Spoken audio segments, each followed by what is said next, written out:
உரிமைகளை பேசுவதற்கு நாங்கள் இணைந்து விட்டோம்.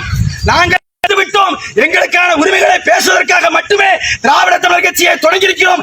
எந்த சாதிக்கும் எதிரான இயக்கம் அல்ல, எந்த சாதி வரைபடத்திற்கும் எதிராக போராடுவதற்கு தயங்குகிற இயக்கமும் அல்ல.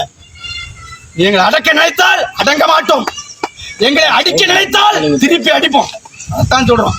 அது ஆனாலும் சரி பெண்ணாலும் சொல்லி அந்த இயக்கத்தில் இணைந்திருக்கிற அத்தனை தோழர்களுக்கும் திராவிட தமிழர் கட்சியின் தலைமை குழு சார்பாக நாங்கள் வாழ்த்துக்களையும் நன்றிகளை தெரிவித்துக் கொண்டு புரட்சியாளர் அம்பேத்கர் திரும்ப சொல்றோம், கஷ்டப்பட்டாட்டு ஒரு 12 வருடம் குழந்தைகளை படிக்க வையுங்கள். குழந்தைகள் படித்தால் மட்டும்தான் இந்த சமூகத்துக்கான விடுதலை கிடைக்கும் என்று எங்களுடைய தலைவர் வெண்மணி அவர்கள் சொல்லியிருக்கிறாரு. படிக்கிற சமூகம்தான் அதிகாரத்தை ருச்சி பார்க்கிற சமூகமாக மாறும். செருப்பு போட்டு நடக்கக்கூடாதுனா நீ காவல்துறையா மாறினா ஷூ போட்டு ஊருக்குள்ள வரலாம், உன்னை தடுக்க முடியாது. சக்கிலியன்